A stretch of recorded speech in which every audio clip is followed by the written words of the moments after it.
What's one thing people completely misunderstand about electricians? That we're not plumbers, because because they ask questions about everything, and I'm here to do electrical work. That's fantastic.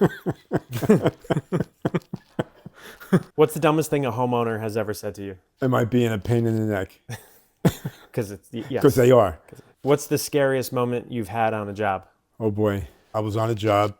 It was just two of us on a job. I was working inside. The contractor was working outside, and he was screaming for help. And when I finally went out there, I found him on the ground. He had fallen 12 feet. And he said, Mike, I think I broke my leg. And I looked down and I said, John, you did, because his leg was going one way and his foot was going the other. That was pretty scary. What's a customer you'll never forget and why? I'm afraid to mention his name. You mentioned his name. Because he claimed he knew more than I did. Oh, yeah. Okay. When I was working for a company called Universal Luster Leaf, I would wire the machines. They made paper for hot stamping. And I walked into the locker room to get dressed. And as soon as I touched the locker room door, the machine behind me blew up, and it was about 30 or 40 feet long. And it threw me through the door. I landed in the uniforms that we wore. I ran back into the factory. The whole thing was on fire, so I went to go out through the fire exit in the locker room, but that's where the explosion was. It was in the dust collector, so I had to go back into the building, and by then I couldn't see, and I had to find my way out, and then go back into the building and find one more person.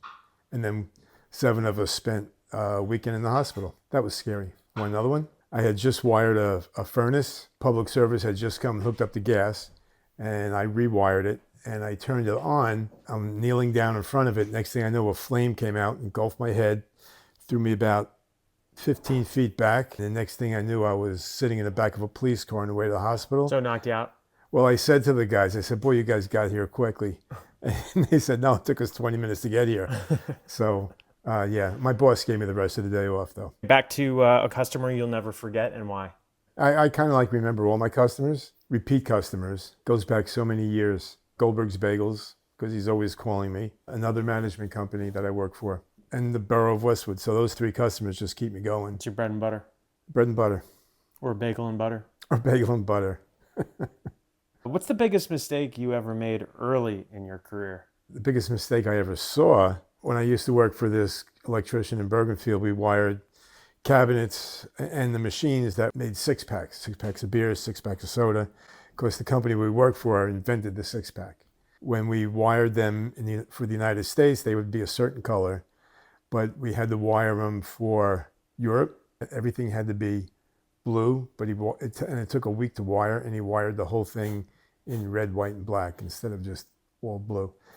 And it took a week to do, and we lost a week. Any mistake I made, I never threw anything around. I just said, okay, I made a mistake, and fixed it. Do you recall a mistake that was substantial or memorable? No, because early on I was doing little things, so they were little mistakes. Everybody makes mistakes. What separates a good electrician from a great electrician? How many years you do it, experience, customer relations. Really good electrician will, if you get a call and you go there for 5 minutes and just flick a switch or reset a breaker and not charge them, that's a sign of a good electrician. Professionalism. People tell me I have good professionalism, or if there's such a thing as good professionalism. I have professionalism. What's one shortcut you refuse to take no matter what? No, I don't take shortcuts, so there's never a shortcut that I've wanted to take. Well, if you take a shortcut, you're making a mistake. And then most of the things get inspected.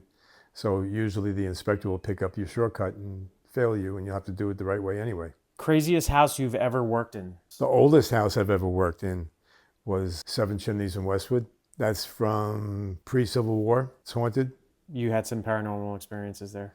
Yes. The ghost in the house, her name was Anna. And that's what the homeowner told you, right? That's what the homeowner told me. And she said that, when I was working in the basement was just dirt floors. And she said, Anna's in the house. And I said, well, all right, I believe in ghosts anyway.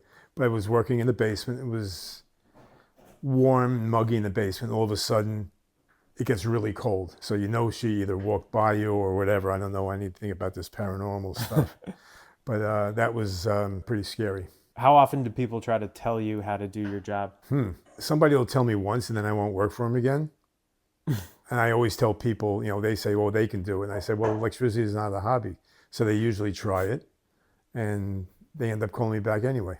What's the one tool you could never work without? A pair of pliers, skinners, screwdriver, tester. So there's not just one tool. I can't go on a job with one tool. What about tools that have become available as the Oh, profession as time has goes on? innovated? Yeah. It's a multi-tool. It's like a fine tool. It's a saw that cuts everything and it's easy. It's precise. It's straight. It's safe. It's something that you say to yourself, why didn't I have this years ago? What's the worst DIY job you've ever seen? It was actually just recently. They had changed their service and the wires are supposed to, go like this and straight down. They're supposed to be supported about 6 inches from the box, but everything was just brought on an angle down. Oh, it was just a mess. And it passed inspection too. So that means the inspector didn't go in the house to see it. What do young guys get wrong about work today?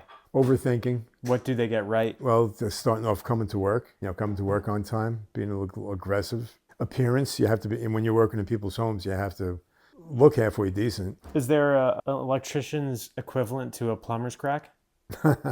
No, the plumbers have the honor of having that. What's something you wish your younger self knew? Well, I like the route I took, with the residential work, but I'm a little envious of some of the younger contractors now that I'm very friendly with that are good with industrial and commercial work. I just like what I do now. What keeps you getting up and doing this job every day? The people I work for, and the supply house, they're like family to me.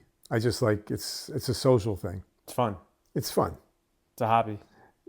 It's a hobby I get paid for, but there are some times where I don't enjoy it.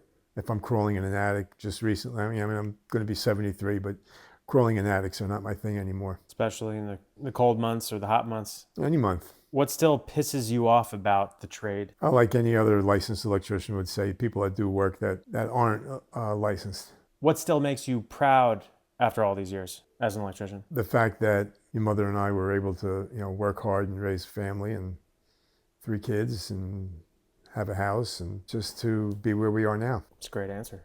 Thanks. Why did you become an electrician in the first place? My dad was an electrician.